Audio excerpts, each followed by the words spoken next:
Start करें class अपन? Yes कशिश, start करें। कल अपनों ने क्या? अच्छा, आपको अभी डाउट्स करने हैं और बाद में ये वाली क्लास रिकॉर्डेड लगानी है, ऐसे करना है? अच्छा, आप मतलब पर्सनली सर से डाउट पूछो, क्या पीछे जाके पूछ लो, कोई दिक्कत नहीं है। तो कल अपनों ने प्रॉफिट मोहम्मद के बारे में पढ़ा था, वो कौन थे? फर्स्ट पर्सन जिन्होंने जो इसको ओरिजिन है वो ओरिजिनेट किया था, मुस्लिम लोग को जिन्होंने डेवलप किया था, इस्लाम को जिन्होंने जिसका बर्थ किया था, जो कौन थे उसके फाउंडर? प्रॉफिट मोहम्मद, ठीक है। और उसके बाद में उन्होंने काफ़ी सारी चीज़ें पढ़ी थी, कैसे इवॉल्व हुआ था, उसमें लूप होल्स क्या थे। उसके बाद में अबू बकर, उस्मान, अमर, अली के बारे में पढ़ा था। उसके बाद अपन आज पढ़ेंगे निकाह के बारे में, ठीक है। निकाह का लिटरल मीनिंग क्या होता है? हाँ, ये एक अरेबिक वर्ड है जिसका मतलब होता है टू यूनाइट।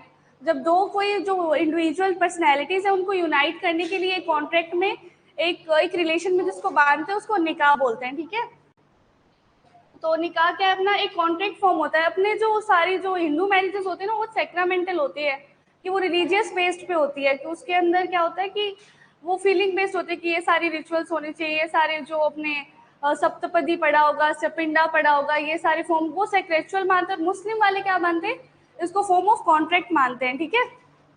फिर उसके बाद में एक फॉर्म ऑफ कॉन्ट्रैक्ट मानते हैं जिसके अंदर कोई भी सेरेमनीज रिक्वायर्ड नहीं है। जैसे अपने 7 फेरे लेते हैं फायर के मतलब अराउंड, या फिर अपने वो जो कन्यादान की प्रोसेस होती है, या पहले भूदान या गायदान भी होता था मैरिज के अंदर। जो मुस्लिम लॉज होते हैं उसके अंदर सेरेमनीज का कोई रिक्वायरमेंट स्पेसिफिकली मेंशन नहीं है, ठीक है। उसके बाद में एक्सेप्टेंस ऑफ प्रपोजल, कि यहाँ पे जो मुस्लिम मैरिज लॉ है वो किस पे टोटली बेस होती है? वो जो कबूल है, कबूल है 3 बार अपनों ने पढ़ा हुआ है ना, कि ऐसे बोलती उनकी जो मैरिज उसकी एक्सेप्टेंस मिल जाती है। तो जो उसके जो प्रपोजल और एक्सेप्टेंस पे बेस्ड, इसको अपन और आगे डिटेल में पढ़ेंगे, ठीक है। नो इम्पिडेंस ऑन मैरिज की मतलब कोई भी ये मेन चीज बोलते हैं कि इम्पिडेंस नहीं होना चाहिए। इम्पिडेंस का यहाँ पे क्या मतलब है? कोई भी ऑब्स्ट्रक्शंस नहीं होने चाहिए, कोई लीगल ऑब्स्ट्रक्शंस नहीं होने चाहिए, कि जो दो लोग उनकी शादी करवा रहे, एक साउंड एक अनसाउंड में, दूसरे के साथ फ्रॉड हो गया ना, उसको मैनिपुलेट करके या उसको कवर अप करके वो चीज़ उन्होंने डिस्क्लोज नहीं करी, तो ऐसे कोई भी इम्पिडेंस नहीं होने चाहिए, मतलब कोई भी लीगल ऑब्स्ट्रक्शंस नहीं होने चाहिए, ठीक है। फिर उसके बाद में आता है कि कैपेसिटी टू कॉन्ट्रैक्ट। जो लीगल मैरिज है मुस्लिम के अंदर, जो निकाह है उसके अंदर कौन कौन उसके अंदर वैलिड होगा शादी करने के लिए, कौन कौन कॉन्टेक्ट कॉम्पिटेंट होगा। कॉम्पिटेंट वर्ड का मतलब समझा था ना अपनों ने? क्या होता है कॉमन कॉम्पिटेंट वर्ड का मतलब? आप बताओ क्या होता है कॉम्पिटेंट का मतलब? Yes Priyanka, what do you mean by competent? क्या? हाँ, कौन कौन काबिल होगा, सही एग्जैक्टली। कि तो फिर इसके अंदर अपन पढ़ते हैं पहले मैन का, ठीक है। कि मैन है वो साउंड माइंड का होना चाहिए, एज ऑफ पबर्टी उसने क्रॉस कर दिया। एज ऑफ पबर्टी से आप समझते हो कि अराउंड 15 ईयर्स जो एडोलसेंट वाली एज है ना, मतलब ये यहाँ पे कोई स्पेसिफिक एज नहीं दी, लेकिन 15 इसको मान। कॉम्पिटेंट का मतलब हाँ एलिजिबल। तो ये जो साउंड माइंड का होना चाहिए और एज ऑफ पबर्टी उसने क्रॉस कर दी है, ठीक है। एज ऑफ पबर्टी से मैं समझ गए कि अपने यहाँ क्या होता है 18 और 21 दी हुई है ना, पबर्टी से उसका लेना देना नहीं है। अपने यहाँ एडल्ट एज को रिक्वायरमेंट है और वहाँ पे क्या पबर्टी वाली एज को रिक्वायरमेंट है, ठीक है। तो साउंड माइंड और पॉवर्टी का वो पहले मैन का करते हैं। सुन्नी मुस्लिम लोग कैन बी मैरी टू किताबिया ओरिजिन ऑफ द जूस। फिर उसके बाद में क्या है कि जो सुन्नी के अंदर मुस्लिम मैन है ना, सुन्नी का जो मुस्लिम आदमी है वो अपनी सिर्फ मुस्लिम औरतों से ही शादी कर सकते हैं, सुन्नी और सियास में। लेकिन इसका एक एक्सेप्शन क्या है? एक एक्सेप्शन दिया हुआ है कि इंटर रिलीजियस मैरिज भी ये लोग अलाउ करते हैं। वैसे सिर्फ मुस्लिम को मुस्लिम से ही शादी करना अलाउड होता है, लेकिन एक एक्सेप्शन है कि ये किताबिया, किताबिया जो वुमेन होती है ना, किताबिया, किताबिया वुमेन से शादी कर सकते हैं। किताबिया वुमेन कौन सी होती है कि वो सारे वुमेन जो ऐसे धर्म से रिलेटेड हो जो आइडल वर्शिप को नहीं मानते हो। इंडियन अपना जो हिंदू है वो आइडल वर्शिप है ना, कि फायर वगैरह या फिर किसी डीटी को या किसी मूर्ति की अपन पूजा करते हैं। तो या इसके अंदर जूइस आ गए, क्रिश्चियंस आ गए, ये आइडल वर्शिप नहीं करते। इनके लिए जो फॉर्म ऑफ गॉड है वो एक इनविजिबल फॉर्म है, ठीक है। तो जो आइडल लॉर्ड ऑफ जीसस होते हैं, लेकिन वो मतलब ऐसे कोई रिचुअल्स को नहीं मानते ना कि उसके पैर छूने चाहिए, या फिर आप सीधा कोर्ट में चर्च में जाके से खड़े होकर उनको मतलब अपनी जो प्रार्थना है वो कर सकते हो। लेकिन अपने यहाँ क्या होता है, पूरे हवन होते हैं, आहुति दी जाती है, फिर उसके बाद बलि वाला भी प्रोसीजर है। ये जो सारी सेरेमनीज जो नहीं परफॉर्म करता हो ना, जिसके अंदर जो आग, पानी, धरती, वायु और अपने 5 तत्वों को मानते हैं ना, वो सारी चीजें जिस धर्म में इंक्लूडेड नहीं है ना, उनकी औरतों से मुस्लिम शादी कर सकते हैं। मतलब ओवरऑल अपने को समझ आ रहा है कि डायरेक्टली किसको अपोज करना चाह रहे हैं, हिंदू को अपोज करना चाह रहे हैं कि मुस्लिम जूइस में शादी कर सकता है, जो सुन्नी का आदमी है एक्सेप्शन में कर सकता है। रेगुलर बेसिस पे क्या होगा, सिर्फ मुस्लिम से ही करेगा एक्सेप्शन में, लेकिन है ना वो हिंदू से नहीं कर सकता, जो आइडल वर्शिप वाले उनसे नहीं कर सकता, ठीक है। जूइस और क्रिश्चियन से कर सकता है। जैसे फायर वर्शिप किसके अंदर होता है, अपने इंडियंस में होता है, तो फिर वो आइडल वर्शिप नहीं कर सकता।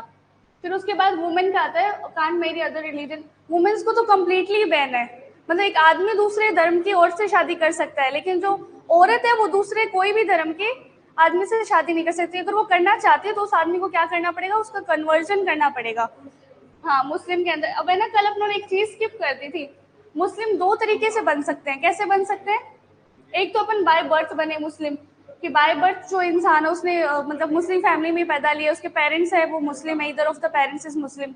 और दूसरा उसने कन्वर्जन करके उसने अपना रिलीजन चेंज किया, इसलिए वो मुस्लिम है, ठीक है। 2 टाइप के मुस्लिम हो गए।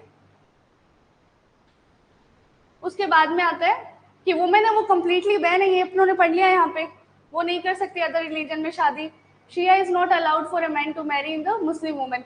यहाँ पे सुन्नीस को थोड़ा सा था ना, थोड़ा सा लिबर्टी है, लीनियंस है जो मुस्लिम लोग इनको लेके, इसीलिए ना जो सुन्नीस वाला जो है ना उसको बेस्ट माना जाता है। यहाँ पे थोड़े से लिबरल है लोगों को लेके, इसलिए सुन्नीस वाला अपन लिबरल ज्यादा मानते हैं। और शियाज क्या बिल्कुल अपोज करते हैं कि कोई भी जो आदमी है या औरत है वो किसी भी और धर्म में शादी नहीं कर सकते, ठीक है। नहीं, आपस में तो कर सकते हैं ना, दोनों ही मुस्लिम है। दोनों ही मुस्लिम ग्रुप के 2 डिवाइड कर दिया ना अपनों ने। पूरी मुस्लिम कम्युनिटी है होल वर्ल्ड पे, ग्लोबल लेवल पे, उसमें आधे लोग हैं वो शियाज ग्रुप के फॉलोअर्स है, आधे लोग हो गए वो सुन्नीस ग्रुप के फॉलोअर्स हो गए। सिर्फ 2 ही फॉलोअर्स है प्रॉफिट मोहम्मद के, या जो मुस्लिम होगा वो शिया होगा, या कोई मुस्लिम है वो सुन्नी होगा, लेकिन वो मुस्लिम तो होगा ही डेफिनेटली, ठीक है। फिर उसके बाद में अपन आते हैं कि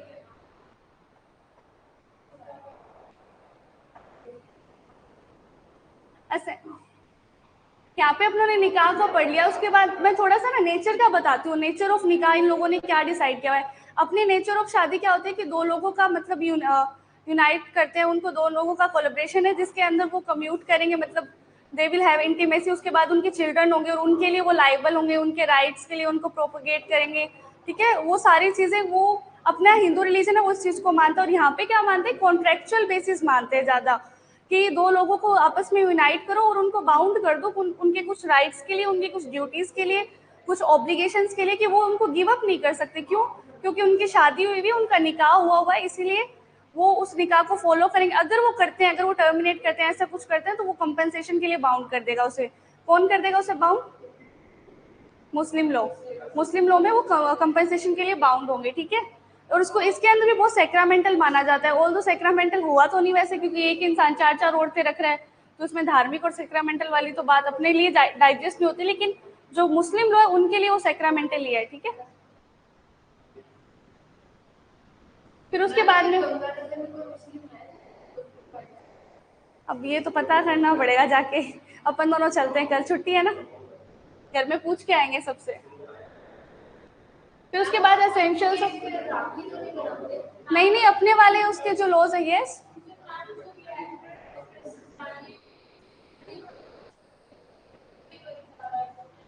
किससे करी है, उसमें कन्वर्जन करना पड़ता है ना। वो सुन्नीस के अंदर शियास में अलग अलग, अभी जो मैंने पढ़ाया कि सुन्नीस का जो आदमी है वो किताबिया वाली से वुमेन से कर सकता है डायरेक्टली विद।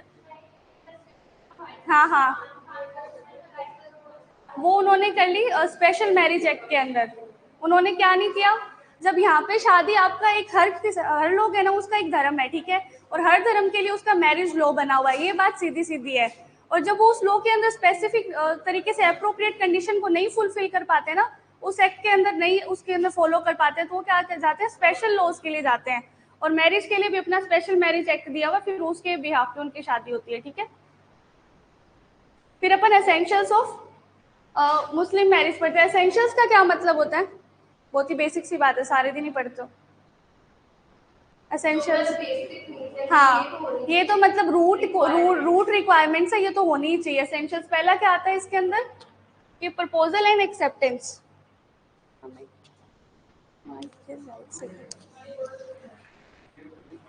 इसमें पहला आ जाएगा अपना प्रपोजल एंड एक्सेप्टेंस। से क्या मतलब समझते हो आप?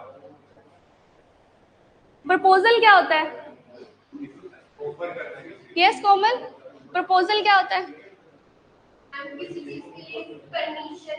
हाँ, टू सीक परमिशन। प्रपोजल अपन प्रपोज करें उस इंसान को कि मेरे पास ये आपके लिए ऑफर है या ये प्रपोजल है, वेदर यू एक्सेप्ट इट और नॉट, वो उसकी अगले की मर्जी है।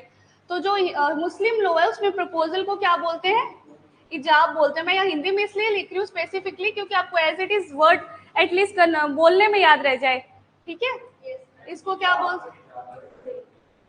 क्या हिजाब?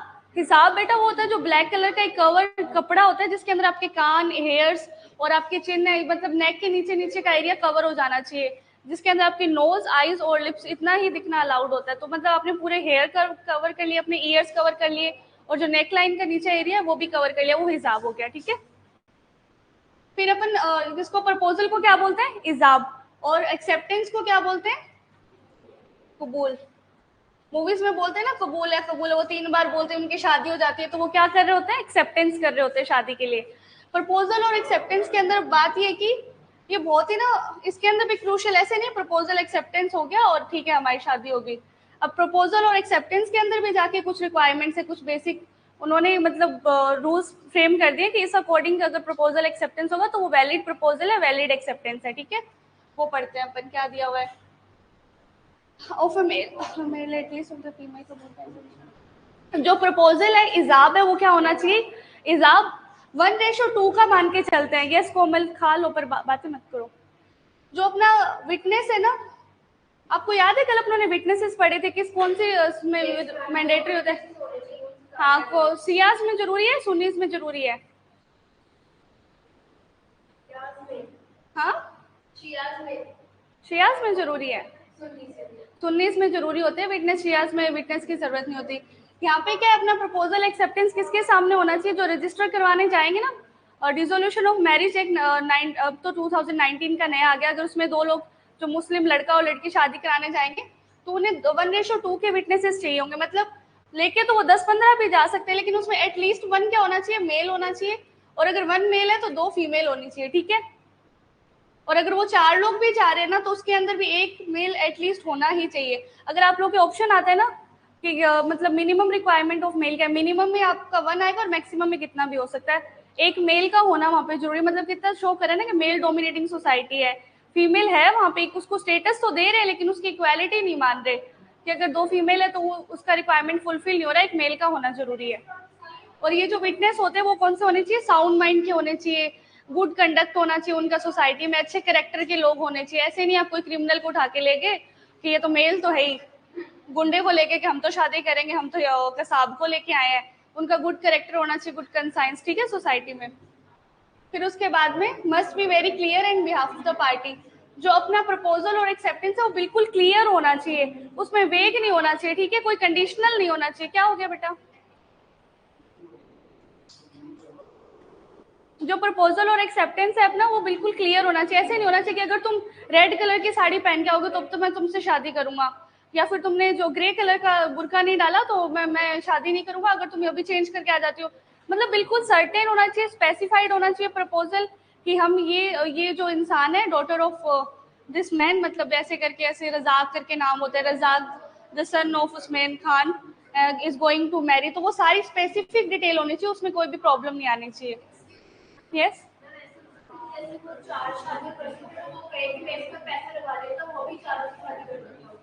क्या? हाँ हाँ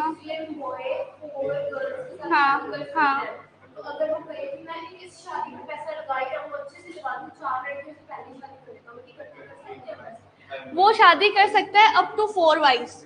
अगर उसकी जो नंबर ऑफ वाइफ्स स्टिल 4 हो रहा है ना, तब तक वो शादी कर पाएगा, चाहे वो एक साथ ही, हाँ एक साथ 4 शादी कर ले, चाहे वो एक एक करके कर ले। जिस दिन इसके अंदर +1 आ गया ना, उस दिन उसकी जो एक शादी है उसको वो ही डिक्लेयर किया जाएगा। मतलब या तो इस शादी को, ऑब्वियसली यही वाली गलत हो रही है, इसके इंक्रीजिंग इन नंबर आ रहा है, ये वाली वो ही डिक्लेयर करेंगे। और ये चाहता है ना कि ये इतनी लीनियंसी है ना, मतलब इतना बेहूदी सी चीज है कि अगर ये इस शादी को बचाना चाहता है ना, तो अपने इस चारों में से एक को वो क्या वॉइड डिक्लेयर करवा सकता है, वो उसको छोड़ सकता है, तलाक दे सकता है उसे। राइट्स, हाँ उसके तो होते ही है। मुस्लिम लॉ में अपन क्या कर रहे हैं कि जो मेल डोमिनेंस ज्यादा है यहाँ पे, कि जो वुमेन्स के राइट है ना, उनको डीपली नहीं रिवाइज किया गया है। ऊपर ऊपर से मेंटेनेंस के राइट्स दे दिए, डोर के दे दिए, मेहर। अपने यहाँ दहेज लिया जाता है ना, यहाँ पे कितनी ब्यूटीफाइली, मतलब ऐसे इसका मतलब इम्पोर्टेंस शो करता है। मुस्लिम लॉ में जब शादी होती है उनको मेहर दिया जाता है, लड़की को दहेज दे के फिर लेके जाते हैं। जो आधा दहेज होता है वो उसको शादी से पहले मिलता है और आधा शादी के बाद मिलता है, वो अपन बाद में पढ़ेंगे, डोर में मेहर में पढ़ेंगे, ठीक है। तो उसके बाद है कि proposal and acceptance must be made in 1 meeting. Ambiguity नहीं होना चाहिए, फ्यूचर प्रॉमिस ऑफ मैरिज नहीं होना चाहिए। प्रपोजल और एक्सेप्टेंस 1 मीटिंग में ही डिसाइड होने चाहिए। प्रपोजल आप आज कर रहे हो, शादी का एक्सेप्टेंस वो 6 महीने बाद कबूल है कर रही है, तो उस चीज का यहाँ पे कोई सेंस नहीं है कि जैसे शादी में बिठाते हैं ना दोनों को आमने सामने, एक साइड लड़का बैठा होता है, एक साइड लड़की बैठी होती है, उसी मोमेंट पे प्रपोजल होना चाहिए, उसी मोमेंट पे उसकी एक्सेप्टेंस आनी चाहिए। और मतलब ये जरूरी है क्या वो लड़की कबूल है बोले, उसके बिहाफ पे कोई बोल सकता है क्या? उसको वैलिड मानेंगे? नहीं, मतलब अगर वो अपनी मौसी को बोलते जो साइड में बैठी है, तो उसको वैलिड मानेंगे? क्यों नहीं मानेंगे? तो कंसेंट तो दे दी उसने। हाँ, अगर वो गूंगी है तो वो बोल नहीं पाए, वो अपनी, वो लिखना भी नहीं जानती हो तो। हाँ, इसीलिए ना कि मतलब जो स्पेशली एबल्ड लोग हैं उनके लिए थोड़ा सा लीनियंसी कर दी इसको, कि जो कबूल है, जो एक्सेप्टेंस की जो चीज है वो उसके बिहाफ पे भी कोई और बोल सकता है, पर ये उसी मोमेंट में होना चाहिए, वो पर्सन वहीं बैठा हो। और ये बोलते ना, मतलब इतने सारे लोग हैं तो वो झूठ तो बोल नहीं सकता कोई इंसान। अब आप बैठे हो, आपकी शादी हो रही है, आपकी मौसी है साइड में, आपने उनको कबूल है बोला ही नहीं, आप रिजेक्ट कर रहे हो कि मुझे ये शादी नहीं करनी, तो आप मतलब इंस्टिगेटली खड़े होकर बोलोगे ना कि नहीं नहीं इसको रोको, शादी को मुझे नहीं करनी है, अपोज करोगे उस चीज को, वो तो ऑब्वियस सी बात है, वो अपोजिशन तो हो ही जाएगा शादी में। पर मुस्लिम लोग के अंदर इंसान खुद भी एक्सेप्टेंस दे सकता है, जिसकी शादी हो रही है उसके बिहाफ पे वो जो मौलवीज और मौलानाज बैठे होते हैं ना, वो भी एक्सेप्टेंस दे सकते हैं, ठीक है। पर ये सारा होना किस में चाहिए? एक ही मोमेंट में होना चाहिए। पहला अपनी जो कंसेंट है वो क्लियर होना चाहिए, प्रपोजल, फिर उसके बाद में एम्बिग्विश नहीं होना चाहिए, क्लियर और एम्बिग्विश नहीं होना चाहिए, एक ही मोमेंट में होना चाहिए, और फ्यूचर प्रॉमिस नहीं होना चाहिए। जिस दिन वो शादी हो रही है उसी दिन प्रपोजल मेड होना चाहिए, उसी दिन एक्सेप्टेंस होना चाहिए, ठीक है। एम्बिग्यूस मतलब कंफ्यूजिंग नहीं होना चाहिए।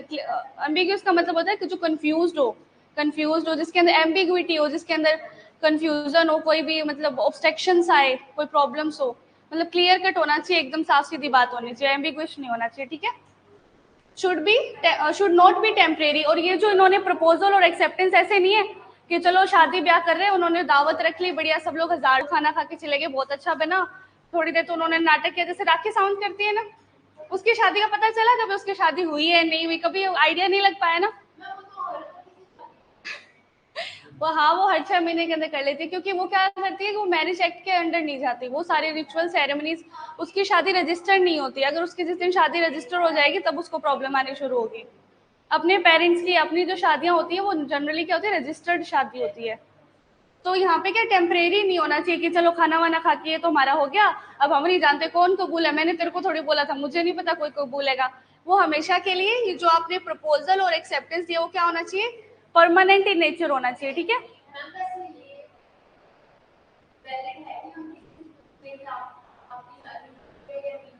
हाँ, पूछ सकते हो, ये तो पूछ ही सकते हो, ये तो आपका प्रॉपर राइट है, मतलब किसी को, अगर आप किसी को शादी करना चाहते हो, हाँ ये भी पूछ सकते हो, इसमें तो कोई बुरा मानने वाली बात। हाँ, ये तरीके पे डिपेंड करता है ना कि आप पूछ कैसे रहे हो। हाँ, 4 वाला कॉन्सेप्ट है इंडिया में। क्या है, ये कल्चर जो है ना थोड़ा सा अंडर प्रिविलेज है, क्योंकि यहाँ के हिंदू सोसाइटी में रहते हैं, तो उनको होता है ना कि जिस सोसाइटी में आप रहते हो उसी समाज को आप फॉलो करने लग जाते हो, तो वहाँ पे उनको दूसरी वाइफ की वैसे जरूरत नहीं पड़ती, क्योंकि वो जो लड़की है जिससे वो शादी करके ला रहा है वो इंडियन सोसाइटी में डेवलप हुई है, उसकी अपब्रिंगिंग यहाँ हुई है, तो उस इंसान को दूसरी वाइफ की रिक्वायरमेंट ही नहीं पड़ती, वो इजीली वो सारे घर का मैनेजमेंट, उसके बच्चों का सारा वो संभाल लेती है। पाकिस्तान में बच्चों को जाने ही नहीं दिया जाता, लड़कियों को बाहर पढ़ने ही नहीं दिया जाना जाता।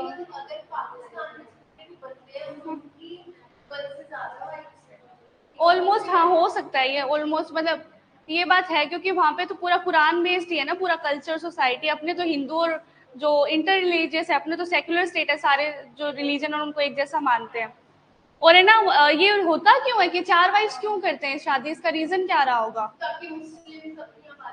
हाँ, एक तो उनकी पॉपुलेशन के अंदर इंक्रीमेंट और बहुत रैपिड रेट से वो कवर अप कर सके सोसाइटी को, क्योंकि वो पिछली बार जब कॉलोनियल रूल से जो वो हारे थे ना, कि वापस ये डेमोक्रेसी आ गई, राजा महाराजाओं ने, राजपूतों ने उनको हरा के भगा दिया था, तब उनकी प्रॉब्लम यही थी कि वो बहुत स्मॉल कम्युनिटी के अंदर आके हमला करते थे, तो उनको वहां से वो उस प्रॉब्लम को लेके चल रहे हैं कि बहुत सारे लोग होंगे तो हम जल्दी जो पूरा वर्ल्ड उसको ऑक्यूपाई कर लेंगे। और दूसरा मेन रीजन क्या है, मुस्लिम लोग मैरिज में जो मेन रीजन है ना 4 वाइफ्स का, वो ये दिया हुआ है कि जो हस्बैंड है वो हेल्प के लिए शादी करता है 4। हाँ, मतलब ये देखने में बहुत फनी साउंड करता है, मुझे भी फनी लगता है कि कोई मतलब डिसेबल्ड, मतलब स्पेशली एबल्ड लड़की है, वो खुद का मतलब खर्चा नहीं संभाल सकती और उसके फादर उसके साथ साथ डॉटर्स है, ठीक है, तो उस वुमेन के साइड वाले घर में वो रह रही है। तो किसी दिन उन दोनों ने आपस में बात की कि आपकी डॉटर से मैं शादी करना चाहता हूँ, तो आपको इसके मेंटेनेंस, इसके खर्चे वगैरह, इसके जो जो भी इसकी फैसिलिटीज है वो सारी उसकी ड्यूटीज मैं अपने ऊपर लेता हूँ, तो वो उससे शादी कर लेता है। मतलब डिसेबल्ड हो गई या फिर कोई विधवा हो गई या विडो वगैरह हो जाती है इसके अंदर, तो वो उनकी लाइबिलिटीज को उनके घर वालों पे ना थोपने की बजाय अगर कोई इंसान इनिशिएट करके खुद आगे चल के बोलता है कि मैं आपकी लड़की से शादी करना चाहता हूँ और इसकी राइट्स ड्यूटी सब मेरे ऊपर है, तो ये इनका मतलब पर्पज है, इनके अकॉर्डिंग ये पर्पज है 4 वाइफ्स रखने का, कि हम भला कर रहे हैं समाज का। ये जो विडो औरतें वगैरह है ना, इनको मतलब ये हेल्पलेस वुमेन है, इनको हम हेल्प कर रहे हैं, इनके डेवलपमेंट में हम हेल्प कर रहे हैं, इनको मेंटेनेंस प्रोवाइड कर रहे हैं।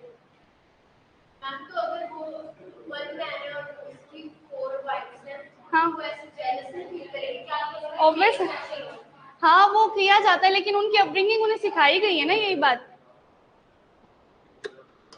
आप क्या हिंदू है ना, अपन अपनी अपब्रिंगिंग में सिखाई गई है ना कि मतलब चीटिंग अपने लिए सबसे बड़ा फ्रॉड होता है। अपने को सबसे ज्यादा गुस्सा कब आता है कि जब अपने बिलोव्ड वन हमसे झूठ बोलते हैं, अपने लिए मतलब झूठ ही सबसे बड़ा पाप माना जाता है ओवरऑल, की झूठ की वजह से सारी चीजों की प्रॉब्लम स्टार्ट होती है। क्या हो गया? ठीक है, तो वहां पे क्या है, जो जैसी अपब्रिंगिंग अपने को दी जाती है, जिस एनवायरनमेंट में अपन डेवलप होते हैं ना, वैसा ही वो सीख जाते हैं उन। हाँ, हाँ, ओके, हमारे भी वैलिड है, फिर उनको वाले को अपोज करते हैं, हमारे वाले को अपोज नहीं करते हैं। वो क्योंकि वो राजा थे इसलिए, पहली बात तो उनका अपोजिशन करने के लिए दूसरा राजा अपोज कर सकता है। हाँ, तब कॉन्स्टिट्यूशन, तब लॉज भी फ्रेम्ड नहीं थे, जो स्पेशल जो लॉज मैरिज के लिए अपने अपन अब वेग तरीके से जाके कैसे नहीं, आज मैंने आशा, अब नहीं कर सकते कि हनुमानगढ़ में अलग शादी करके आ गया, अगले दिन रावतसर में कर रहा है, अगले दिन बिहार में कर रहा है, अब तो एक वेरी गुड, एक ही होनी चाहिए। तो वहाँ कोमल ने क्वेश्चन क्या पूछा था कि मैम वो मतलब उनको प्रॉब्लम जेलस फील नहीं होती क्या? उनकी जो मदर रही हुई होती है ना बेटा, कि वो पहले से ही वो 4 जो उनकी बड़ी माँ होगी, फिर छोटी माँ, फिर उससे बीच वाली माँ, वो जो लड़की अपब्रिंग है उसे, और उनके फादर होते थे एक ही, तो वो उस चीज में अपब्रिंग हुई हुई है, तो उनको इस चीज से प्रॉब्लम नहीं आती, ठीक है। फिर उसके बाद में अपन टाइप्स ऑफ मैरिजेस पढ़ते हैं, ठीक है। किसी को आइडिया कितने टाइप की मैरिजेस होती होगी मुस्लिम लॉ में? चल क्यों नहीं रहा है?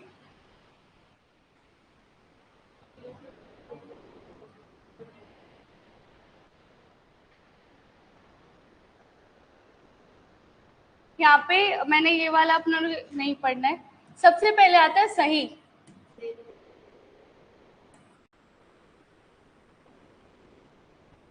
सही मैरिज। मुस्लिम लोगों का फर्स्ट काइंड क्या है? सही मैरिज।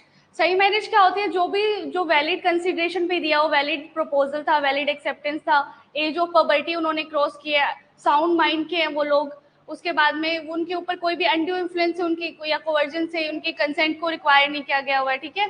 तो वो जो भी वैलिड मैरिज होगी ना, जो बिल्कुल मतलब लेल मैन लैंग्वेज में जो बिल्कुल प्रॉपर सही लैंग्वेज उसको बोलते हैं सही मैरिज की, सही मैरिज है, तो उसके अंदर तो अपने को कोई डाउट ही नहीं है, उसमें एक्सप्लेन करने वाला कुछ नहीं है कि जितने एसेंशियल्स थे 6 to 7 एसेंशियल्स है वो उनको फॉलो करके ये मैरिज की गई है, तो ये सही होगी। सेकंड अपनी मैरिज आती है बातिल। बातिल मैरिज कौन सी होती है? जो वॉइड मैरिजेस होती है उसको क्या बोलते हैं? बातिल। ये याद रह जाएगा ना वर्ड, क्योंकि ये 3 वर्ड है ना, इन्हीं से आपके एमसीक्यूज आते हैं मोस्टली, ज्यादा डीप नहीं आएगा ना, तो इतना तो आ ही जाएगा। फर्स्ट जो वैलिड मैरिज उसको बोलते हैं सही, और वॉइड मैरिज को बोलते हैं बातिल, और जो इरेगुलर वॉइडेबल मैरिज होती है उसको बोलते हैं फॉसिल, फासिल सॉरी। जो वॉइडेबल मैरिज है उसको क्या बोलते हैं? फासिल। वॉइडेबल का मतलब इरेगुलर जो मैरिजेस होगी, तो अपन बातिल पढ़ते हैं, ठीक है। One married woman can't marry another man. बातिल के लिए अब कुछ रूल्स दिए गए हैं, इसमें 4 डॉक्ट्राइंस बताई हुई कि 4 अगर आप डॉक्ट्राइंस में इम्पंज करते हो, इसके अंदर अगर आप लाई करते हो तो आपकी जो मैरिज है वो वॉइड है।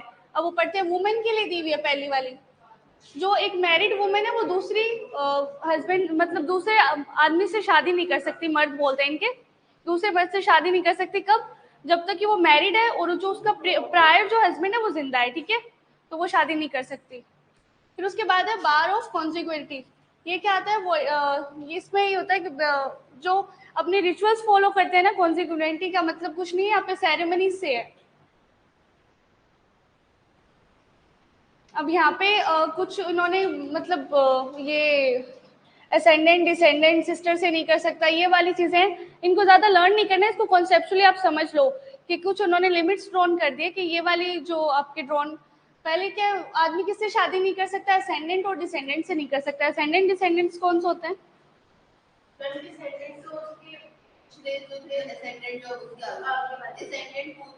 हाँ, पूर्वज। तो जो आदमी है वो क्या नहीं कर सकता? अपनी मदर से शादी नहीं कर सकता, ठीक है, और वो नहीं कर सकता अपनी डॉटर से नहीं कर सकता। सिंपली समझ आ गया अपने को। फिर उसके बाद में अपनी सिस्टर से शादी नहीं कर सकता, जो रियल सिस्टर बोलते हैं, जिसको फुल सिस्टर बोलते हैं अपन लॉ लैंग्वेज में, उसको फुल सिस्टर कहते हैं, रियल सिस्टर नहीं कहते। उससे शादी नहीं कर सकता, या फिर यूट्राइन से नहीं कर सकता, कॉन्जुगाइन से नहीं कर सकता। अभी कॉन्जुगाइन और यूट्राइन वर्ड आपके लिए नया है। यूट्राइन क्या होता है? यूट्राइन के अंदर होता है कि जो फादर है वो 2 है उस बच्चे के, लेकिन उनकी मदर सेम है। मतलब अगर किसी के फादर की डेथ होगी तो उसकी मदर ने दूसरे किसी मैन से शादी कर ली, तो वो यूट्राइन सिस्टर एंड ब्रदर हो जाते हैं, ठीक है। और जो कॉन्सिक्वाइन कौन से होते हैं कि जिनके फादर सेम है लेकिन उनकी मदर्स अलग है, मतलब एक फादर है 2 मदर है, तो कौन से उनको कॉन्सिक्वाइन बोलते हैं। और जिनके अंदर 2 मदर होती है और एक फादर सेम होता है उनको यूट्राइन बोलते हैं, ठीक है। फिर उसके बाद में अपन चलते हैं कि और वो किससे शादी नहीं कर सकता? अपने भतीजा भतीजे से नहीं कर सकता, नीस और ग्रेट नीस से अपनी शादी नहीं कर सकता वो, ठीक है। आंट और ग्रेट आंट, उसके बाद पेटर्नल आंट मेटर्नल आंट, मतलब मौसी और बुआ से शादी नहीं कर सकते। भाई बहन से नहीं। अपनों ने क्या पढ़ा है? फुल सिस्टर से और कॉन्जुगाइन और यूट्राइन सिस्टर से नहीं कर सकता। मैं दोबारा बताती हूँ तुम्हें।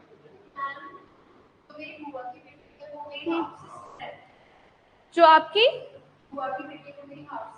हाँ वो रियल सिस्टर नहीं है, वो फुल सिस्टर नहीं है। फुल सिस्टर आपकी वही होगी जो बाय ब्लड आपकी जो रियल सिस्टर होती है ना। जो मैन है वो किससे शादी नहीं कर सकता? एक तो फर्स्ट आ गया इसके अंदर यूट्राइन वाला, इसके अंदर है 2 मदर हो गए, ठीक है, अपने 2 मदर है लेकिन इनका फादर सेम है, तो उन भाई बहनों से वो शादी नहीं कर सकता। जैसे सोतेले बोलते हैं ना, यूट्राइन और कॉन्जुगाइन होता कुछ नहीं, सोतेलों के लिए बोला गया है। और इसके अंदर 2 फादर होते हैं और एक ही इनकी कॉमन मदर होती है, इन भाई बहन से शादी नहीं कर सकता। फिर थर्ड वो अपने नीज और जो अपनी नीज है उससे शादी नहीं कर सकता, ठीक है। ग्रेट नीज से भी नहीं कर सकता, मतलब भतीजी की भी अगर बेटी हो रही है तो उसकी ग्रेट नीज होगी ना, तो उससे शादी नहीं कर सकता। कॉन्जुगाइन से यूट्राइन से नहीं कर सकता। और फोर्थ किससे नहीं कर सकता? आंट से नहीं कर सकता। कौन सी आंट आ गई इसके अंदर? दोनों मेटर्नल आंट भी आ गई और पेटर्नल आंट भी होगी। कौन से हो गए मेटर्नल और पेटर्नल? मौस तो सीधा ही बता दो ना, एक तो मौसी होगी और एक बुआ होगी। तो मैंने वो मौसी से बुआ से शादी नहीं कर सकता, अपनी खुद की जो रियल सिस्टर से शादी नहीं कर सकता। नहीं करना चाहे तो, अगर वो विडो हो जाए वो चाहे कि कर सकते, इनके तो अलाउड है ना ये। हाँ, शादी हुई ना तो भी वो इनसे नहीं कर सकता, आंट से नहीं कर सकता, नीस से नहीं कर सकता, और उसके जो स्टेप ब्रदर सिस्टर्स है उनसे नहीं कर सकता, और वो अपनी नीस वगैरह फुल सिस्टर से। इसके अलावा भी बहुत सारे बच गए, फैमिलीज में आगे अंकल आंटी के जो बच्चे हैं वो आगे। उसके बाद में क्योंकि इन्होंने कजन ब्रदर सिस्टर नहीं बोला, इन्होंने नीस बोला, जो बहन के जो बच्चे हैं उनको मना किया गया है। जो मतलब भतीजा भतीजी है ना, उनसे भतीजी से मना किया है, मैन के लिए स्पेशली भतीजी के लिए मना किया हुआ है। लेकिन चाचा के बेटे से, ताऊ जी के बेटे से, मामा के बेटे से, फिर उसके बाद मौसा जी के बेटे से, उनसे शादी कर सकते हैं, ठीक है। फूफा जी की बेटी से नहीं कर सकते बस। फिर उसके बाद आते हैं अपन, ये अपनों ने फर्स्ट पढ़ लिया बार ऑफ, इसको अपनों ने क्या, ये क्या पढ़ा है अपनों ने, बार ऑफ कंजुगेनिटी पढ़ा है, ठीक है। फिर उसके बाद अपन दूसरा बार पढ़ते हैं, दूसरा क्या रिस्ट्रिक्शन दिया हुआ है, ग्राउंड्स ऑफ एफिनिटी। एफिनिटी क्या होता है, मतलब एफिनिटी एक ऐसी सिचुएशन है कि जो वाइफ है ना उस मैन की, अपन मैन के लिए बार पढ़ रहे हैं ना, कौन कौन से मैन कब कब किससे शादी नहीं कर सकता। एफिनिटी में जो उसकी वाइफ है उसके साथ में कोई ऐसे रिलेशन में वो औरत कि जिसको इग्नोर नहीं किया जा सकता। अब जैसे अब ए है, वो उसकी वाइफ है बी, ठीक है, लेकिन उसकी जो सिस्टर है ना बी की, वो क्यू है। तो ये मोमडन लॉ में ये क्या मानते हैं कि अगर क्यू मैन होता तो क्या ये जो मतलब जो बी है, ए है, वो इससे शादी कर पाता क्या कभी? मैम अगर किसी करीना को खुद का लड़का तैमूर है, हाँ, तो सारा अली खान से शादी कर सकता है। करीना करीना कपूर का लड़का सारा अली खान से शादी कर सकता है। नहीं कर सकता, उनके फादर सेम हो गए ना, सैफ अली खान। तो ए है, उसकी जो वाइफ है वो बी है, ठीक है। उसके बाद में क्यू है, वो बी की सिस्टर है, मतलब ये दोनों बहनें और ये इसके जीजाजी हो गए सिंपल लैंग्वेज में। तो मोमडन लॉ ये कहता है कि अपने यहाँ हो जाती है ना, दो बहनों की शादी एक घर में कर देते हैं, मोमडन लॉ में नहीं होती। कि अगर ये बंदा मेल होता, मतलब ये इंसान है, अगर ये मेल होता तो ये ए कभी यहाँ पे शादी नहीं कर पाता ना। तो इसी रूल को वो आगे फॉलो करते हैं कि तो क्यू की भी शादी ए से नहीं हो सकती। ये एफिनिटी है कि मतलब आपकी वाइफ का ऐसा एफिनिटी में कोई रिलेशन जो उसको डायरेक्टली इफेक्ट करता है। ये किस लिए बनाया गया था, ताकि उनको ना मेंटली ब्रूटल फील ना हो कि उसी की बहन को छोड़ के जा रहे हैं, फिर उसी घर में दोबारा बारात लेके आ रहे हैं, फिर उसको लेके जाएंगे, तो उसे क्रिटिकल इनह्यूमैन फील होगा ना कि मैंने भी ऐसी कौन सी गलती की थी, मतलब मेरा ही घर तोड़ के वो जो मेरी बहन है उसे बसा रही है, फिर ये इनह्यूमैन हो जाएगा काफी। तो ये उनको मेंटली डिप्रेशन देता है। तो ये वाली चीजें उन्होंने क्या बंद कर दी मुस्लिम लॉ में। तो एफिनिटी में ऐसे जो रिलेशंस होंगे वाइफ के, उनको भी इग्नोर किया गया, मैन उनसे शादी नहीं कर सकता। Ground of affinity, man can't marry wife's mother grand mother, कि वो अपनी जो वाइफ है उसके मदर से और ग्रैंड मदर से शादी नहीं कर सकता, अपनी बीवी की दादी से और उसकी मम्मा से शादी नहीं कर सकता, ठीक है। वाइफ्स डॉटर, मतलब खुद की बेटी से शादी नहीं कर सकता वाइफ्स डॉटर, लेकिन उसकी 4 वाइफ है, ठीक है, तो वो चारों ही आ गए इसके अंदर। अपनी खुद की बेटियों से वो शादी नहीं कर सकता। मैन के लिए पढ़ रहे हैं, हिज फादर्स वाइफ और असेंडेंट्स, मतलब वो अपनी फादर्स वाइफ, अपनी खुद की मम्मी से शादी नहीं कर सकता, ठीक है। हिज सन्स वाइफ, अब उसका बेटा है, उसके जो बहू है उससे वो शादी नहीं कर सकता। तो अपनों ने क्या क्या पढ़ लिया, अपने माँ से शादी नहीं कर सकता, दादी से नहीं कर सकता, उसके बाद में खुद की बेटी से नहीं कर सकता, अपने बेटे की जो बहू है उससे शादी नहीं कर सकता, और किससे नहीं कर सकता, अब अपनी वाइफ की बहनों से भी नहीं कर सकता, और अपने फादर की वाइफ से भी नहीं कर सकता। इसीलिए ना बहुत क्योस चलता है, सब लोग बोलते हैं कि यार तुम्हारे तो ऐसी शादियां हो जाती है। तो फिर उन लोगों को गुस्सा आता है कि तुम लोग को जाके हमारा लॉ तो पढ़ते नहीं हो पूरा एग्जैक्टली, कि हम लोगों ने इतने सारी कैटेगरीज को मेंशन कर रखा है, वो तो तुम्हें नॉलेज होता नहीं कि हमने स्पेसिफिकली मेंशन किया हुआ है, कुछ लोगों को रिस्ट्रेन किया हुआ, बार किया हुआ है, बस मुंह उठा के बोल दो तो तुम्हारे तो 4 शादियां होती है, तुम्हारे तो कैसे भी शादी हो जाती है, तुम्हारे तो भाई बहन में शादी हो जाता है। तो ऐसे पोक करेंगे तो उन्हें गुस्सा आएगा ना ऑब्वियसली, क्योंकि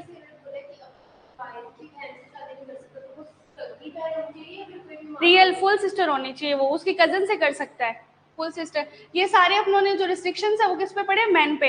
वुमेन पे तो सिंपल सा है, वो तो शादी कर ही नहीं सकती, अदर रिलीजन से शादी नहीं कर सकती। और दूसरा, जब तक उसका पति जिंदा है, वो जब तक उसके साथ जो उसका जो हस्बैंड है वो शादीशुदा है, वो जिंदा है, तो बाईगैमी नहीं कर सकती।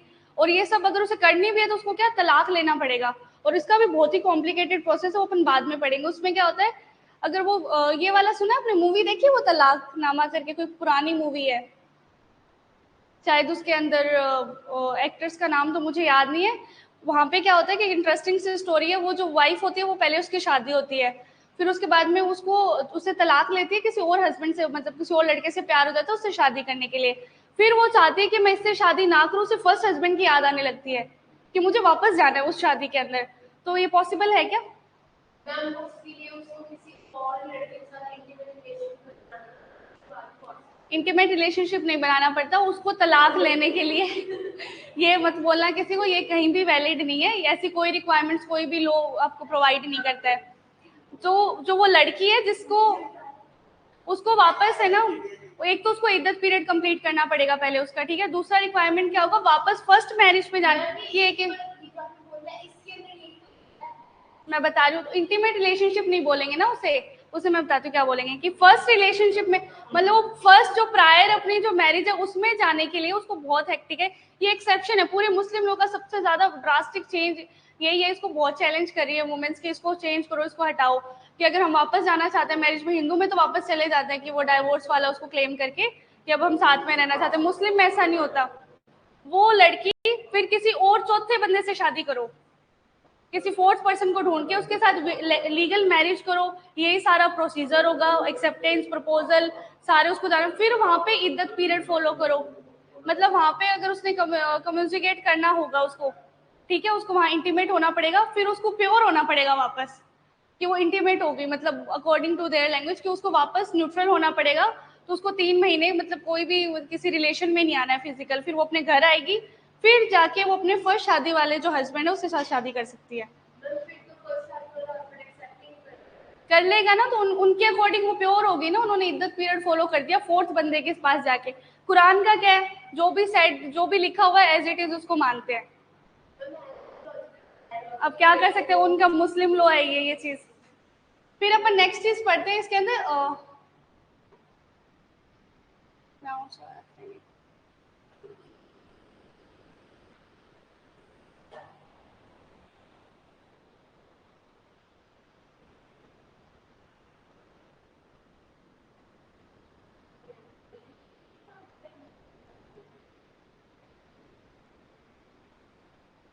बातिल वॉइड, फिर आता है फासिद मैरिज। फासिद मैरिज कौन सी होगी, जो वॉइडेबल मैरिजेस होगी ना उनको। अपनों ने दो कौन कौन सी पढ़ ली, एक तो अपनों ने वॉइड मैरिज पढ़ ली, ठीक है। वॉइड मैरिज को क्या बोल रहे थे वो, बातिल। और जो वैलिड मैरिज उसको क्या कहते हैं, सही। और अब इरेगुलर मैरिज को क्या बोलेंगे, फासिद।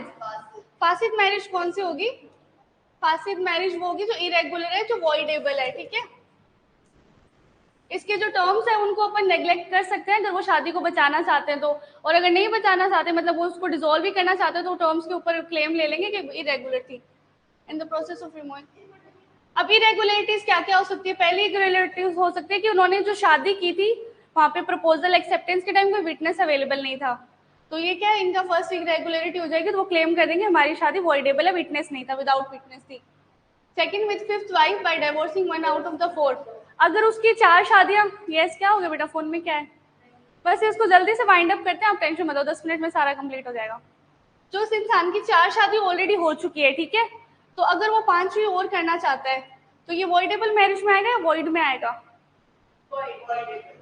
वॉइडेबल में आएगा। क्यों, क्योंकि यहाँ पे उन्होंने क्या लीनियंसी दे दी, इसको एक रिक्वायरमेंट बता दी कि ये आप कर तो सकते हो, लेकिन आपको क्या करना पड़ेगा, ये जो 1 2 3 4 है ना, इसमें आपको कैंसिल कर दो, एक को डाइवोर्स दे दो।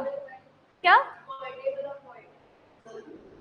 वॉइड और वॉइडेबल का डिफरेंस क्या, देखो वॉइड वो मैरिज होती है जो बिल्कुल गलत है, वॉइड एबिनिशो वो पूरी ही गलत है, वो स्टार्टिंग फेज से इतनी गलत है कि वो उसका कोई गुड कंसाइंस है ही नहीं, वो गुड फेथ में की ही नहीं गई थी, वो या तो किसी को धोखा देने के लिए की गई थी, या किसी को होता है ना ब्रूटल, जैसे यूपी बिहार में लड़की उठा लाते हैं, वो उस तरीके से शादी की हुई है, तो उनको वॉइड डिक्लेयर करना पड़ेगा ना, वरना उस लड़की की तो जिंदगी खराब हो जाएगी, वो वॉइडेबल के क्लेम ले वो फाइल लेके घूमती रहेगी कोर्ट के अंदर 10 साल, वो तो शादीशुदा ही रही फिर।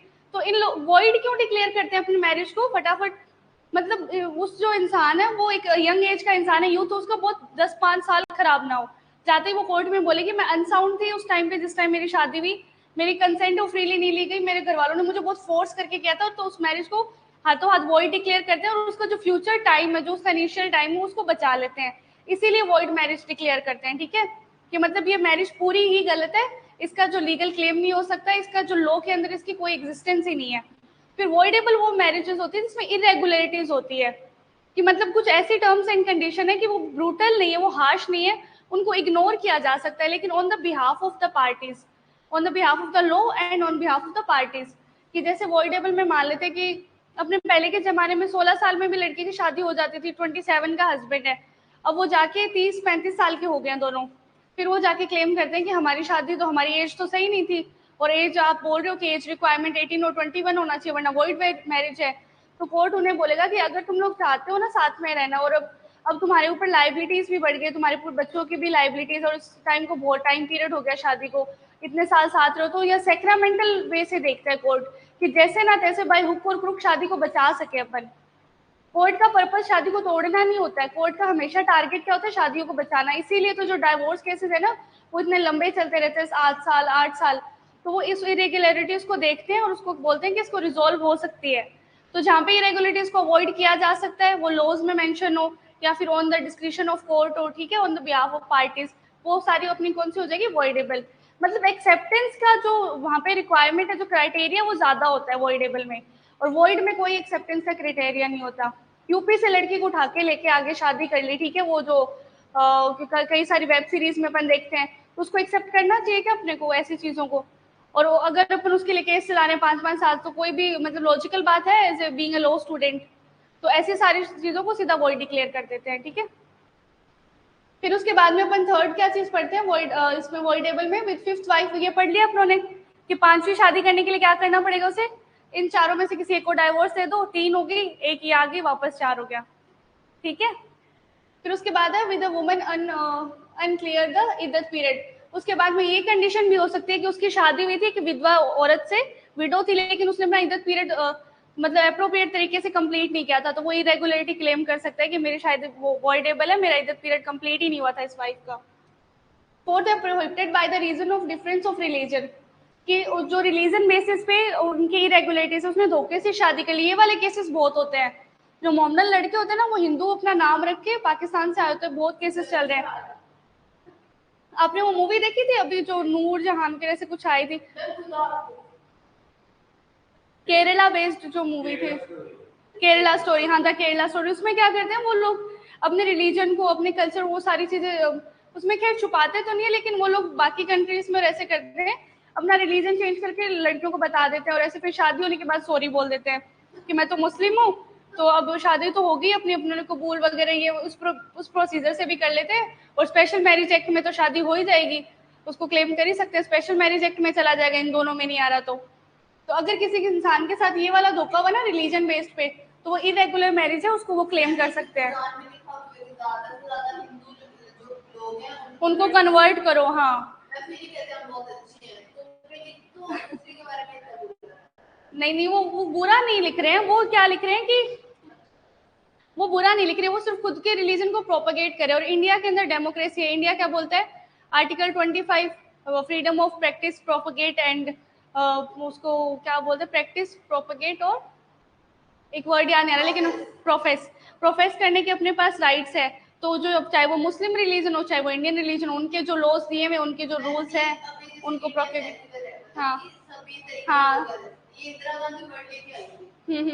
पार्टीशन के बाद में ये वर्ड लिखे, इससे पहले इन सबको निकाल ही देते, सेक्युलर वर्ड तो बाद में आया था। निकाल कैसे सकते हैं, आज आप अपने घर पे रह रहे हो, तो फिर उस गवर्नमेंट को आप कभी भी एक्सेप्ट करोगे अपनी लाइफ के अंदर, आप गवर्नमेंट को ही निकाल फेंकोगे। उनको अलग जगह दे भी दी थी साथ में, उनको बेटा उनको प्रिविलेज दी गई थी, जिसको पाकिस्तान में जाना है वो जाए, जिसको इंडिया में रहना है वो रहे। ऐसे नहीं हुआ था कि मुस्लिम बेस्ड कम्युनिटी वो अलग चाहते थे अपनी कंट्री, ठीक है, वो पाकिस्तान चाहते थे, तो उन लोगों को बिल्कुल प्रिविलेज दे दी गई, उनको फ्रीडम दी गई, अगर तुम जाना चाहते हो तो चले जाओ, वरना तुम इंडिया में रहो, क्योंकि पाकिस्तान में जितनी मुस्लिम्स की आबादी नहीं है ना, उससे ज्यादा इंडिया में ट्रिपल टाइम। ऐसा भी बोला जाता है, बहुत बार डायलॉग्स में बोलते हैं ना कि तुमसे ज्यादा मुस्लिम तो इंडिया के अंदर रहते हैं, यहाँ पे उनको फ्रीडम है रहने की आराम से, जैसे अपन लोग रह रहे हैं, वो खुश भी है यहाँ पे रह के इवन। फिर उसके बाद में फिफ्थ अपनी इरेगुलरिटी क्या पड़ता है, wife is so related to the previous life that one of them is a male could have lawfully intermarried. ये अपनों ने पढ़ लिया था, ये जो स्पेशल कंडीशन बताई थी ना कि ए है वो उसका बी से शादी करता है, ये दोनों बहनें हैं, ठीक है, लेकिन यही वाली चीज की अगर ये मेल होता तो ये इससे शादी नहीं कर पाती ना कभी, मतलब ये इससे शादी नहीं कर पाता कभी बी से, तो सी से भी शादी नहीं कर सकता, ठीक है। कोई प्रीवियस कंडीशन ऐसी लग के उसकी शादी हो गई, अगर इस बंदे ने सी से शादी कर ली तो कौन से में आ जाएगा, वॉइडेबल मैरिज में आ जाएगा, ठीक है। फिर उसके बाद अपन पढ़ते हैं टर्मिनेशन, फासिद मैरिज का टर्मिनेशन कैसे, कैंसिल भी तो होती होगी ना, इरेगुलर हुई है तो टर्मिनेट कैसे होगी? टर्मिनेट मतलब उसको कैसे कैंसिल करेंगे, डिसॉल्व कैसे करेंगे उस मैरिज को?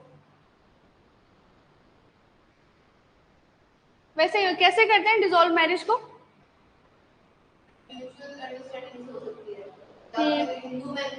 डाइवोर्स से कर देते हैं टर्मिनेट, है ना?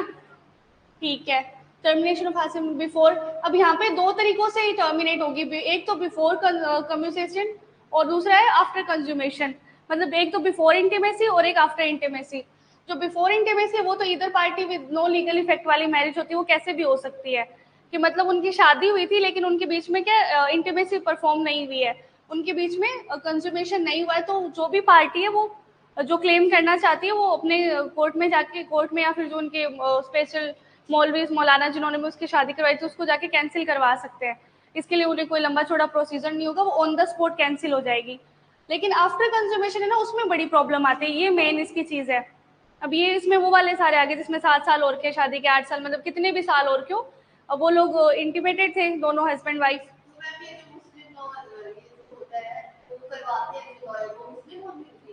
नहीं नहीं, लॉयर्स का मुस्लिम होना जरूरी नहीं है। Dissolution of Muslim marriage law act है, उसके अंडर इनकी शादी होना जरूरी है, लॉयर्स का मुस्लिम होना जरूरी नहीं है। जो लॉ अपने मुस्लिम लॉ दिया हुआ उसके अंडर इनकी शादी होनी चाहिए, वहाँ पे लॉयर्स का जजेस का कोई लेना देना नहीं है।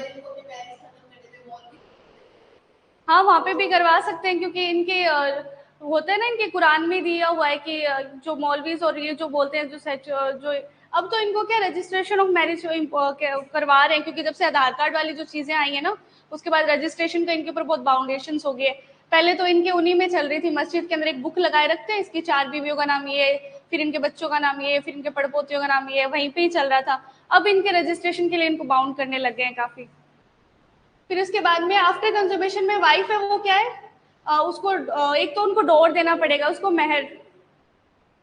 यस क्या वो, जो वाइफ है ना उसको अगर उसने कंजुगेशन मतलब इंटीमेसी कर ली ना उस हस्बैंड ने, तो उस दिन के बाद से चाहे उसने एक दिन में इंटीमेट हुआ है ना उसके साथ, एक टाइम भी हुआ है, तो भी उसको मेहर का अमाउंट देना पड़ता है। यही मेहर का लॉजिक होता है कि शादी से पहले आधा मेहर दिया जाता है और शादी के बाद आधा दिया जाता है। मतलब ये बहुत ही इंसेन और मतलब अनडिग्निफाइड मैनर हो गया वुमेन के लिए, क्योंकि वो उसके जो अपन कह सकते हैं वर्जिनिटी को चेक करके उसके बाद में वो पहले, अब तो वर्जिनिटी का उसमें सीन नहीं रहा है कि अगर आप इंटीमेट हो रहे हो चाहे वो वर्जिन हो चाहे नहीं हो तो आपको मेहर का अमाउंट देना ही पड़ेगा। पहले इस केस में ये होता था कि वर्जिनिटी चेक करके इंटीमेट होके उसके बाद में आधा मेहर देते थे उस लड़की को। शगुन तो क्या हो गया, बाउंडेशन। शगुन नहीं हुआ बेटा, वो ये लॉज बनाए हुए हैं कुरान के अंदर, ठीक है। फिर उसके बाद में इद्दत पीरियड आता है, ठीक है। अब पहली चीज क्या होगी आफ्टर कंज्यूमेशन में, क्या है कि पहली चीज मेहर देना पड़ेगा उन्हें, ठीक है। सेकंड चीज उसको इद्दत पीरियड फॉलो करना पड़ेगा, अगर वो डाइवोर्स चाहती है, अगर वो टर्मिनेट करना चाहती है तो क्या करना पड़ेगा, इद्दत का पीरियड फॉलो करना पड़ेगा। इद्दत अपन है ना ब्रॉडली एक्सप्लेन करेंगे अपन नेक्स्ट क्लास में, ठीक है। फिर थर्ड क्या करना पड़ेगा, चाइल्ड को लेजिटिमेट होने का राइट मिल जाएगा। कंज्यूमेशन के बाद हुआ है, शादी के बाद है तो ऑब्वियसली लेजिटिमेट चाइल्ड होगा, ठीक है। फोर्थ है प्रॉपर्टी में राइट है वो अगर वैलिड, जो उसकी प्रॉपर्टी में राइट्स डेवलप हो जाएंगे, जैसे उसकी शादी हुई, जैसे वो लड़की उसके साथ इंटीमेट होती है उसके राइट्स मिल जाते हैं उसे, किसमें, प्रॉपर्टी राइट्स मिल जाते हैं उसको हस्बैंड की प्रॉपर्टी में, ठीक है। और यहाँ पे ये जो चीज अपन देखते हैं ना बिफोर कंज्यूमेशन, यहाँ पे उसकी कोई भी प्रॉपर्टी राइट्स डेवलप नहीं होते हैं। यस, जो बिफोर कंज्यूमेशन और आफ्टर कंज्यूमेशन मेजर डिफरेंस क्या है, प्रॉपर्टी राइट्स का है। तो यहाँ पे वो प्रॉपर्टी राइट्स क्लेम कर सकती है कोर्ट में जाके कि मैरिज इरेगुलर थी, मैं इसको वैलिड मानती हूँ, मतलब मैं तो अगेंस्ट नहीं हूँ इस मैरिज को, मेरे को तो निभानी है लेकिन मेरे हस्बैंड नहीं चाहते, लेकिन मुझे प्रॉपर्टी राइट्स चाहिए। अब किसी की 1 करोड़ की जमीन है तो ऑब्वियसली वो बेवकूफ तो होगी नहीं कि वो शादी को तोड़ रही है लेकिन वो अपनी प्रॉपर्टी राइट्स क्लेम नहीं करे। यहाँ पे वो कर सकती है लेकिन बिफोर कंज्यूमेशन वाले में वो बिल्कुल नहीं कर सकती, ठीक है।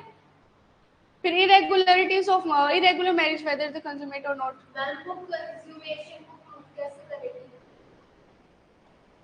क्या हुआ,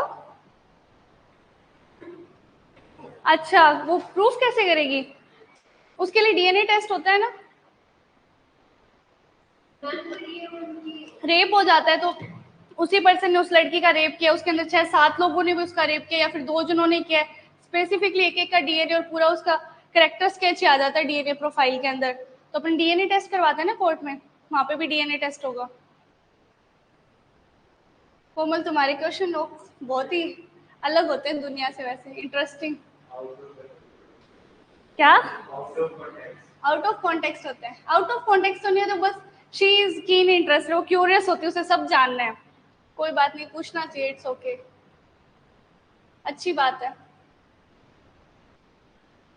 फिर एक और चीज थी इसमें, अब अपनों के क्या इसको समराइज करते हैं अपन सारे को। अपनों ने मैरिज के बारे में पढ़ा, निकाह के बारे में पढ़ा। निकाह क्या होता है? दो पर्सन का यूनाइट करना हो तो उसको निकाह बोलते हैं। इसके लिए कुछ टर्म्स एंड कंडीशंस दी हुई है उन्होंने। वो अपनों ने क्या क्या पढ़ी थी?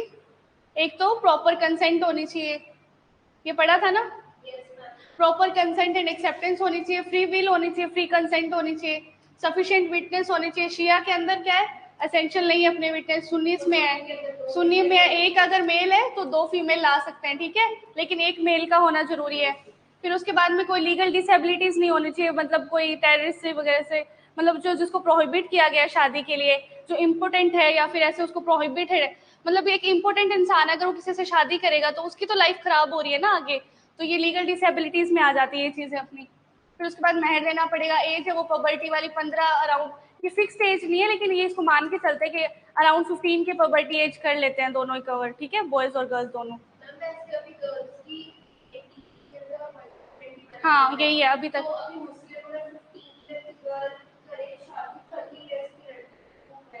हाँ, फिर उसके बाद में ग्राउंड्स ऑफ फोस्टर एज, फिर चाइल्ड मूवमेंट। हाँ, ये एक ना इसमें अपनों ने ग्राउंड स्किप कर दिया। फोस्टर एज क्या क्या क्या ग्राउंड होता है कि फोस्टर एज में जाके एक आदमी वो शादी नहीं कर सकता जिस मतलब औरत ने एक बच्चे को पाला है, उसको दूध वगैरह पिलाया है, मतलब ब्रेस्ट फीडिंग से, एग्जैक्टली ब्रेस्ट फीडिंग ही लिखा हुआ है वहां पे, ठीक है, कि वो उस औरत से शादी नहीं कर सकता क्योंकि उसको माँ का दर्जा दिया गया है ना। फिर उसको पैदा किसी और ने किया, जैसे कृष्ण जी थे, वो उनका जन्म किससे हुआ था? यशोदा से। मुझे थोड़ा रिलीजियस नॉलेज कम है। कृष्ण जी की जो मदर थी वो तो थी देवकी, यशोदा ने पाला था। तो मतलब वो जो मुस्लिम के अकॉर्डिंग देखे तो ना वो देवकी से शादी कर सकता है ना यशोदा से। क्यों? क्योंकि फोस्टर एज वाली डिग्री उस पर अप्लाई हो जाएगी, फोस्टर एज के अकॉर्डिंग वो बाहर हो जाता है। यस, पर हमारे क्या थोड़े से नास्तिक है ना लोग घर पे। मैं तो खैर फिर भी हूँ, थोड़ा बहुत भगवान को मान लेती हूँ।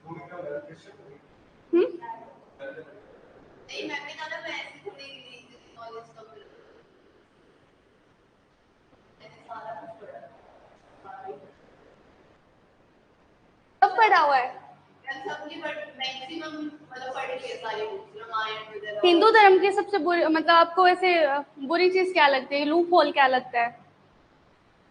हाँ, कोई एक लूप होल जो इसे सबसे ज्यादा स्टिक करता। हाँ, casteism, division of class in the society, है ना?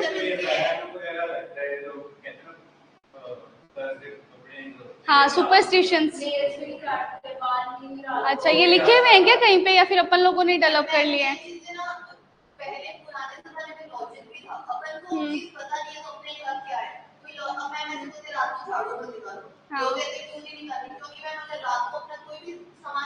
अच्छा, हाँ, एग्जैक्टली, हाँ, सुना, लॉजिक होते हैं इसके पीछे। अगर लॉजिक बता देंगे ना, अगर लॉजिक उस चीज का बता देंगे ना, उस चीज का इंटरेस्ट, उस चीज का जो मतलब उसका मैजिक है ना, वो खत्म हो जाता है। कोई चीज इंटरेस्टिंग तब तक लगती है जिसका एज इट इज अपने को ऐसे परोस के नहीं दिया जाए कि इसका ये कारण है। जिस दिन तुम्हें देने लग जाएंगे उसका इंटरेस्ट ही खत्म हो जाता है। अगर वो एप्पल, वो जो ग्रेविटी वाला लो एप्पल नीचे क्यों गिरा, अगर उसे पता होता कि चलो ग्रेविटी की वजह से गिरा, मुझे क्या लेना देना, वो कभी पता करते लॉ ऑफ ग्रेविटेशन को? इसीलिए वो जब तक उसका जो हिडन मैजिक है वो सिक्योर रहता है, जब तक उसके रीजन अपने को नहीं पता होते। फिर इफेक्ट ऑफ मुस्लिम मैरिज क्या होता है? ये बहुत सिंपल से 2 मिनट में हो जाएगा। मेहर होता है एक, तो उसमें मेहर जो है मेहर का ओरिजिन हो जाएगा, जैसे शादी होगी मेहर आ जाएगा, ठीक है। मेहर क्या होता है? डॉरी, जो वो लड़की को देंगे, हाँ लड़की को देंगे, हाँ। Wife entitle rights to property, rights to property उसके डेवलप हो जाएंगे वहाँ पे, ठीक है। Wife entitles to maintenance, maintenance का राइट डेवलप हो जाएगा। Mutual rights of inheritance establish, कि इनहेरिटेंस के जो म्यूचुअल राइट्स है वो डेवलप हो जाएंगे। फिर prohibition regarding marriage due to the rule of affinity comes into operation. Rules of affinity अपन पढ़ के आए हैं, कोई ऐसी प्रीवियस कंडीशन वाइफ की जिसके साथ वो शादी नहीं कर सकता, वो डेवलप हो जाते हैं। अब जिसकी शादी हो, उसके भाई बहन से शादी नहीं कर पा रहा था ना, वो वही वाली चीज। भाई का तो आएगा ही नहीं, सिर्फ मैन पे अप्लाई होता है rule of affinity. Right to marry only occur on the period of इद्दत परफॉर्म। और राइट ऑफ मैरिज कब अकर होता है? किसी विडो के लिए जब तक वो इद्दत का पीरियड परफॉर्म नहीं करती, उससे पहले उसका राइट टू मैरी जो है वो एरा में नहीं आएगा, ठीक है, उसमें नहीं आएगा डेवलपमेंट। जो do not perform the celibacy. Celibacy क्या वर्ड होता है? Celibacy do not promote. Muslim law does not promote celibacy. इससे अपन क्या समझते हैं? ये बहुत ही इंपॉर्टेंट वर्ड और बहुत सारे पैसेजेस में आता है।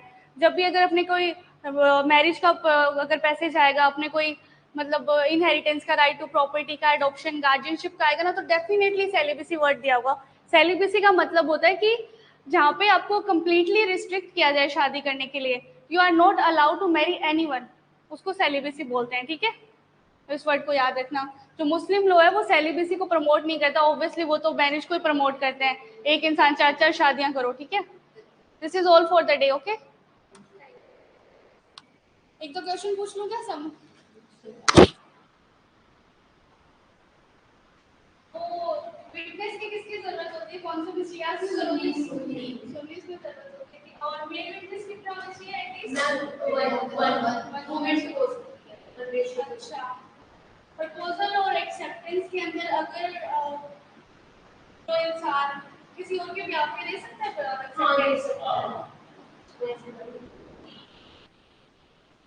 किसी का मतलब क्या होता है? सेलिब्रेसी का मतलब होता है तरीके से रिस्ट्रिक्ट कर देना किसी के साथ में।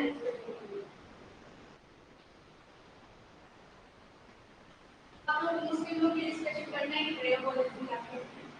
मतलब होता है, आप लोगों को पता है कि